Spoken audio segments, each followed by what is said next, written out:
বন্ধুরা, কেমন আছেন সবাই? আশা করি ভালোই আছেন। আজ আপনাদের জন্য এনেছি একটি টুনটুনি পাখির গল্প। গল্পটির নাম হলো 203-এর ঝগড়া। চলুন তাহলে শুরু করি। আর ভালো লাগে না। সেই যে টোনা কয়েকদিন ধরে বাড়ি থেকে গেছে ঝগড়া করে, আর ফেরার নামই নেই। কেন যে শুধু শুধু ঝগড়া করতে গেলাম, ঝগড়া না করলেও পারতাম। এবার ফিরে এলে ক্ষমা চেয়ে নেব, আর কোনোদিন ঝগড়া করবো না। যাই, আশেপাশে একটু খুঁজে দেখে আসে, কোথাও পাওয়া যায় নাকি। এরপর সে টুনাকে খুঁজতে বাড়ি থেকে বের হয়ে জঙ্গলের দিকে যেতে থাকে। তারপর কি হলো দেখতে থাকো। বাসায় শান্তি নেই, তার জন্য কয়েকদিন ধরে জঙ্গলে ঘুরে বেড়াচ্ছি। কিন্তু এখন দেখছি জঙ্গলেও শান্তি নেই। নতুন বিবাহ না করলে আমার জীবনে আর কোনোদিন শান্তি আসবে না। যাই, খুঁজে ভালো দেখে একটি সুন্দরী নতুন বউ বরে নিয়ে যায়। এরপর টুনা নতুন বউ খুঁজতে জঙ্গলের আরেকটু ভিতরে যেতে থাকে। সেখানে গিয়ে একটি সুন্দরী পাখির সাথে দেখা হয়। তারপর কি হলো দেখো। আরে কে তুমি? এই জঙ্গলের ভিতরে কি করছো? আমি তো সেই ছোট্ট থেকে এখানেই বড় হয়েছি, আমার এখানেই বাড়ি।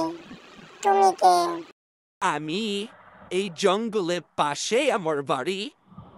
আমি ওখান থেকেই এসেছি। আমার বাড়িতে আমার বিবির সাথে ঝগড়া হয়েছে, তাই আমি বাড়ি ছেড়ে চলে এসেছি। আচ্ছা, তুমি কি আমার সাথে বিবাহ করবে? বিবাহ? সেটা আবার কি? আজ পর্যন্ত তো কোনোদিন বিবাহর কথা শুনিনি। কি বলছো কি তুমি? আজ পর্যন্ত কোনোদিন বিবাহের কথা শুনোনি? চলো, আজ আমরা বিবাহ করে ফেলি, তারপর তুমি আস্তে আস্তে সব বুঝতে পারবে। আচ্ছা, ঠিক আছে, বেশ। এরপর টুনা ওই সুন্দরী পাখিটাকেই বিবাহ করে নেয়। বিবাহ করা শেষ হলে তারা বাড়িতে চলে আসেন। কি গো টোনা, তুমি এসেছো? আমি তোমাকে কোথায় কোথায় খুঁজেছি তুমি জানো? আরে, এই মেয়েটা আবার কে? অনেক সুন্দরী পাখি তো। এই, তুমি কে বলো তো? আরে গিন্নি, এটা আমার নতুন বউ। আমি আরেকটা বিবাহ করেছি, এখন থেকে সে আমাদের সাথেই থাকবে। ওরে মা গো, ওরে বাবা গো, ও চাচা গো, ও খালু গো, কই গেলা গো? আমার কপাল পুইরা গেছে। কি সর্বনাশ করলে তুমি আমার! এটা কিন্তু কাজটা ঠিক করো না, এর জন্য তোমাদের অনেক পস্তাতে হবে। তুমি কান্না করো না, কান্না দেখতে আমার একদম ভালো লাগে না। আজ থেকে আমরা একসাথেই থাকবো, একসাথে রান্না করব, একসাথে বাড়ির সব কাজ করে দেব। যাক, তাহলে তো ভালোই হলো। এবার থেকে একটু শান্তি পাওয়া যাবে। আজ থেকে তুমি আমার বড় বোন, আমি তোমাকে বড় আপু বলেই ডাকবো। কয়েকদিন থেকে টোনা বাড়িতে নেই, ঘরে একটাও বাজার নেই। কি রান্না করব, কি খাবো, কিছুই নেই। যাও টোনা, বাজারে গিয়ে আগে বাজার করে আনো। আগে খাই, তারপর ভাবা যাবে কে কে বলে ডাকবে। আচ্ছা ঠিক আছে, তাহলে আমি আগে বাজার করে নিয়ে আসি।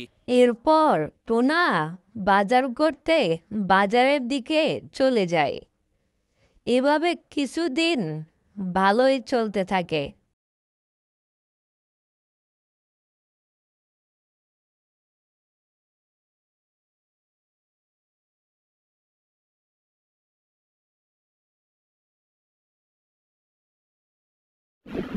বলছি এই যে লাট সাহেবিনী, এখন একটু ঘুম থেকে উঠুন, বেলা তো অনেক হয়ে গেল। আচ্ছা বড় আপু, আমি একটু শুয়ে থাকলে তুমি আমার সাথে আজকাল এরকম খারাপ আচরণ করছো কেন? যাক বাবা, তোকে নিয়ে আর পারলাম না। খারাপ আচরণ কখন করলাম? অনেক বেলা হয়ে গেছে তাই তোকে ডাকলাম। কতই আর বেলা হয়েছে, তুমিও তো এই মাত্রই মনে হয় উঠলে। এখন তুই একটু থামবি নাকি বেয়াদবের মতো আমার সাথে তর্কই করতে থাকবি? ও, আমি যখন তোমার সব কাজ করে দেই তখন আমি ভালো, এখন 2-4টা কথা বলতে আমি আজ বেয়াদব হয়ে গেলাম, তাই না? তুই কিন্তু আজকাল অনেক বড় বড় কথা বলতে শিখেছিস। আগে কিছুই জানতাম না, তোমার কাছ থেকেই সব কিছু শিখেছি।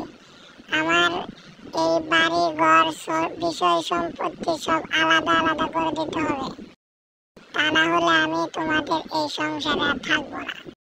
এরপর তারা দুইজনে এত জোরে জোরে ঝগড়া করতে শুরু করে যে তাদের বাড়ি ঘর এবং বন পর্যন্ত কাঁপতে থাকে।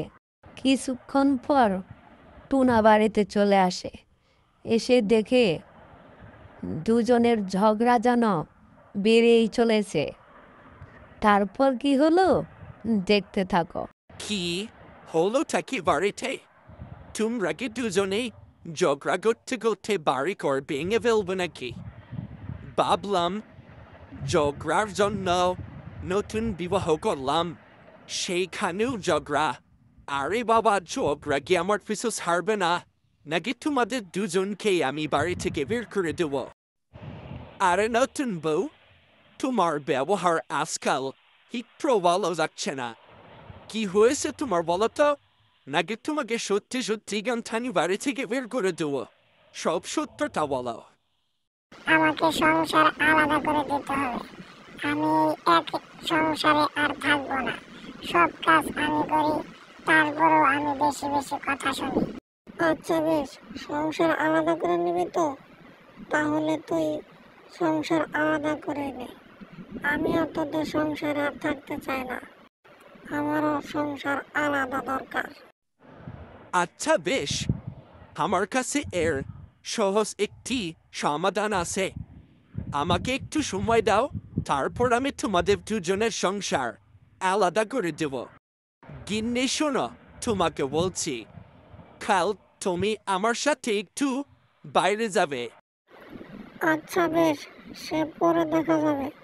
এখন আগে খেতে আসো তো, অনেক কাজ পড়ে আছে।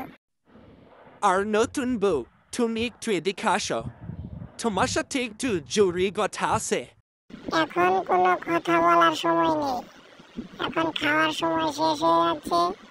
তাড়াতাড়ি খেয়ে নিন, তারপর পরে বসে জরুরি কথা সারা যাবে। তাড়াতাড়ি হাত মুখ দিয়ে আসুন তো। তারপর তারা তাড়াতাড়ি খাবার শেষ করে ফেলল, আর টুনা নতুন বউকে ডেকে আনলো। তারপর কি হলো দেখো। আচ্ছা নতুন বউ, বলো তো, তুমি যে কথাগুলো বলছো সেগুলো তোমার কথা নাকি তোমাকে অন্য কেউ শিখিয়ে দিচ্ছে? আমার তো মনে হয় এগুলো তোমার কথা হতেই পারে না। তোমাকে নিশ্চয়ই দ্বিতীয় কেউ শিখাচ্ছে, বলো সে কে?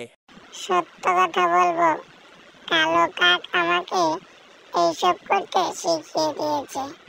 আমার কোনো দোষ নেই, প্লিজ আমাকে ক্ষমা করে দাও।